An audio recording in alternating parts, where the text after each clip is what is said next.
Hello, everyone, and welcome back to the Young and the Restless channel. Hope you're having a wonderful day.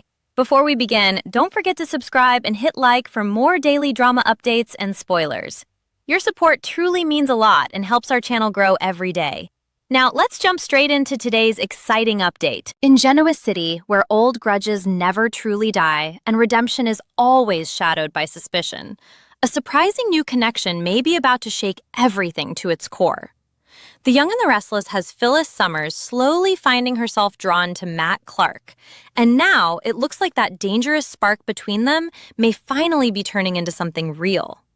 Matt is set to ask Phyllis out on a date, and even if she doesn't say yes right away, it feels almost inevitable that she'll eventually give him a chance. The chemistry between them is impossible to ignore. Two people marked by scandal, isolation, and the judgment of an entire town, both carrying the weight of their pasts and both aching, in their own ways, for understanding. They are outsiders in the same world, two people Genoa City has every reason to distrust, and maybe that's exactly why they can see something in each other that no one else can. But if Phyllis does step into this dangerous new chapter with Matt, the fallout won't be small. In fact, it could send shockwaves through Genoa City.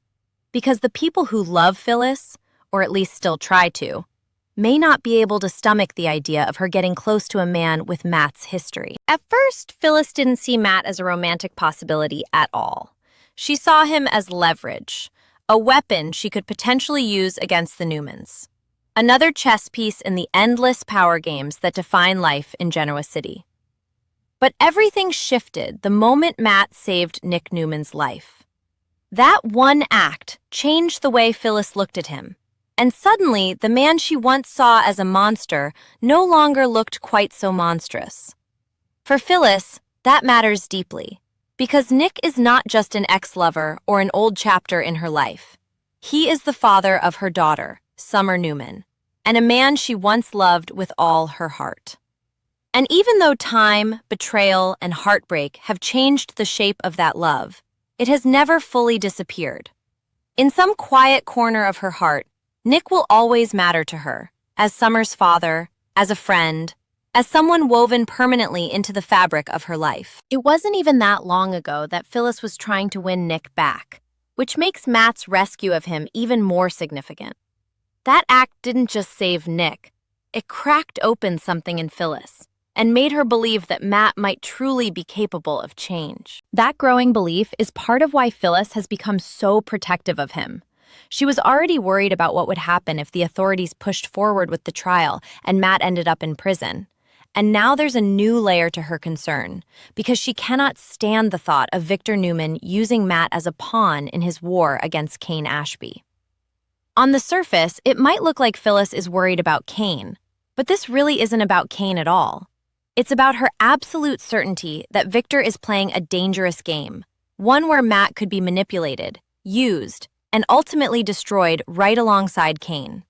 Phyllis knows how Victor operates.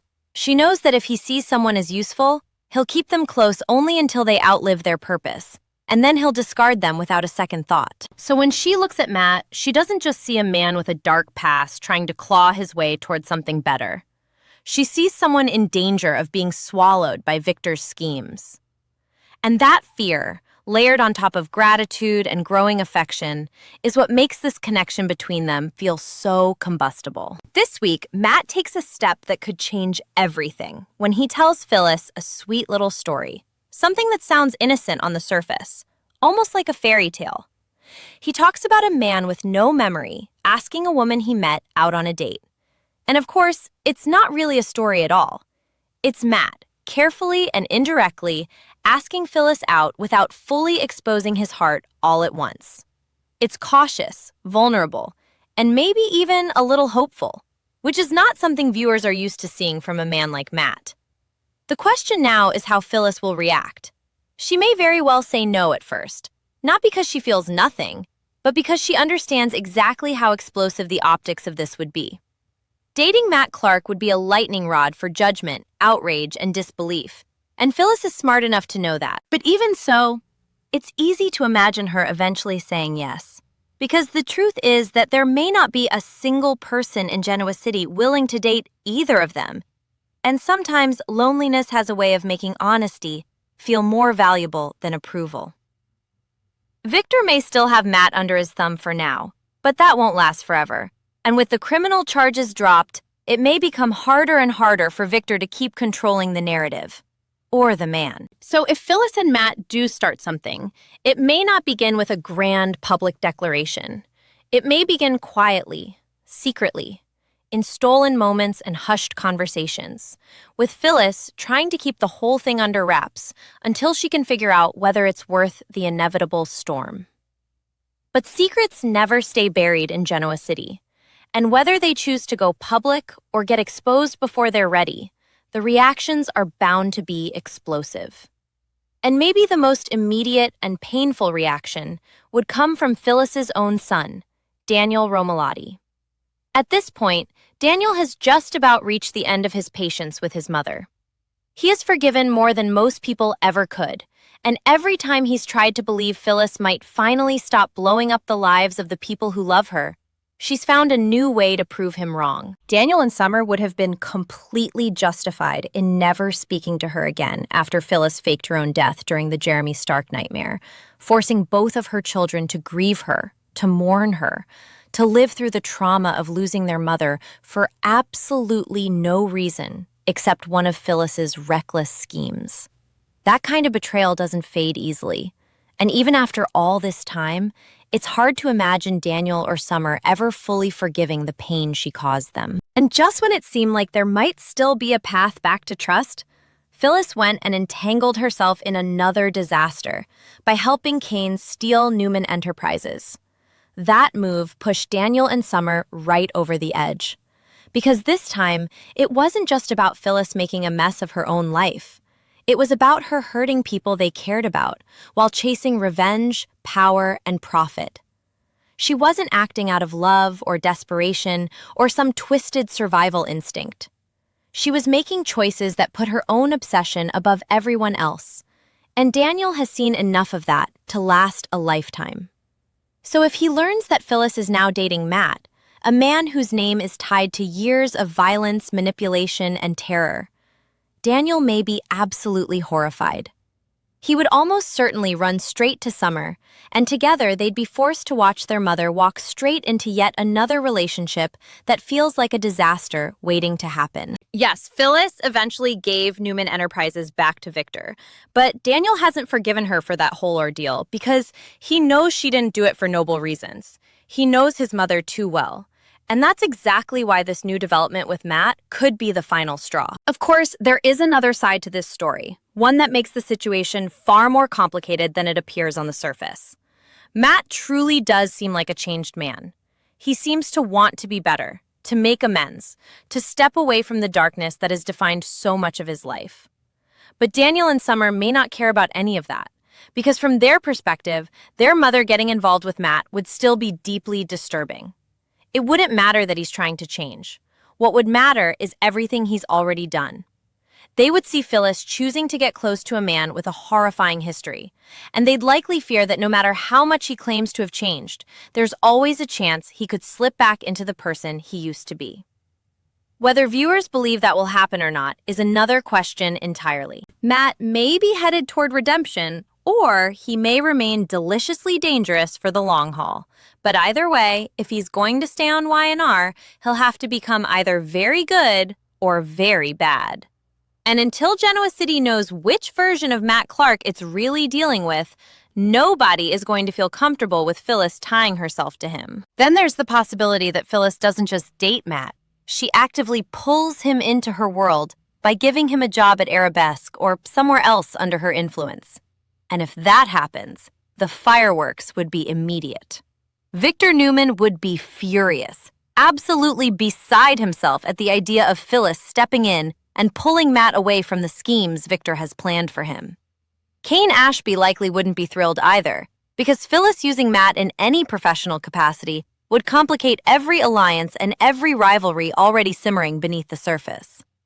But this is exactly the kind of move Phyllis loves to make. She loves getting under Victor's skin, loves forcing powerful men to react, loves turning herself into the one variable they can't control. Just imagine it.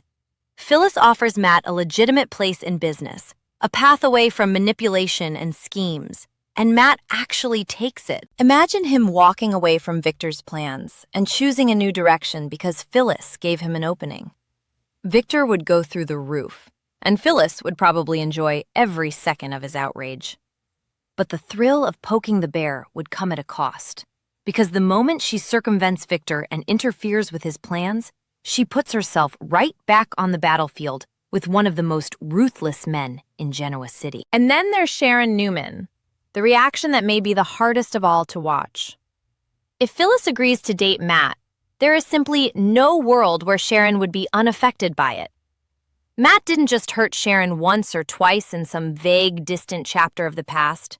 He tormented and terrorized her for years, leaving scars that run deep and painful through the history of her life. In their younger years, he raped her, later tried to assault her again, nearly killed her, and also tried to kill Nick.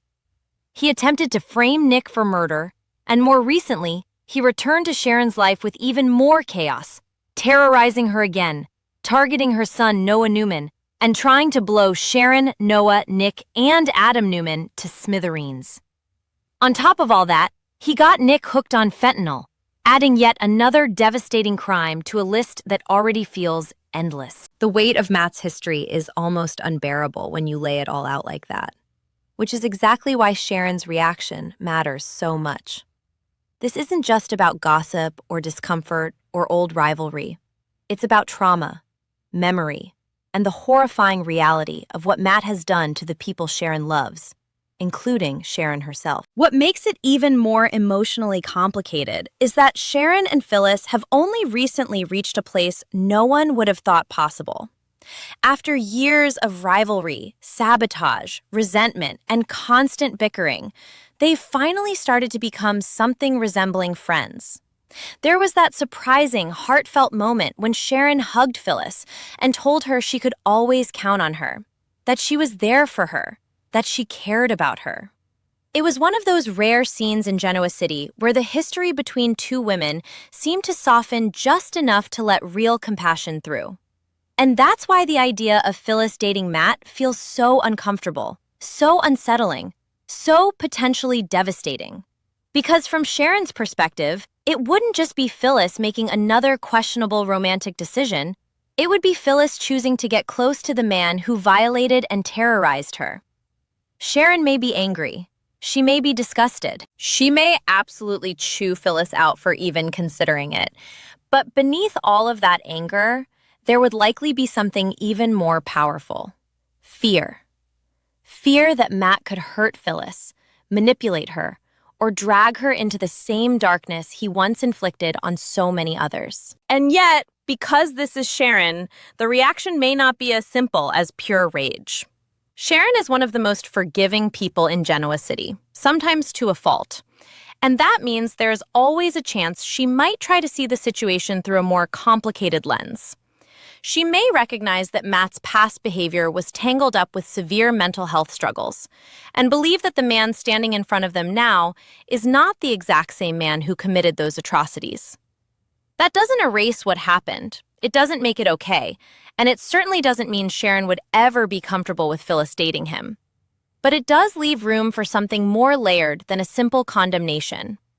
Sharon could be torn between revulsion and empathy, between old trauma and cautious recognition that people can, sometimes, change. And that emotional conflict is exactly what makes this possible story so explosive. Because if Phyllis and Matt really do move toward becoming a legitimate couple, Genoa City won't just gossip about it. It will erupt over it. Daniel and Summer could be appalled. Victor could be enraged. Kane could be irritated. Sharon could be deeply shaken. And Phyllis would once again find herself at the center of a storm only she could create. So now the stage is set for a romance that could be equal parts unexpected, dangerous, and irresistible. Matt is asking Phyllis out, and whether she resists at first or not, the pull between them is getting harder to deny. What begins as a quiet invitation wrapped in a once-upon-a-time story could become the start of a secret relationship, one built on loneliness, gratitude, attraction, and the fragile hope that maybe two broken people can still find something real in each other. But in Genoa City, love never belongs to just two people. It belongs to every secret, every betrayal, every family wound, every old crime, and every enemy waiting to weaponize the truth. If Phyllis chooses Matt, she won't just be choosing a man. She'll be choosing the chaos, backlash, and emotional wreckage that comes with him. And if this relationship really does begin, it may not just turn heads. It may flip all of Genoa City upside down.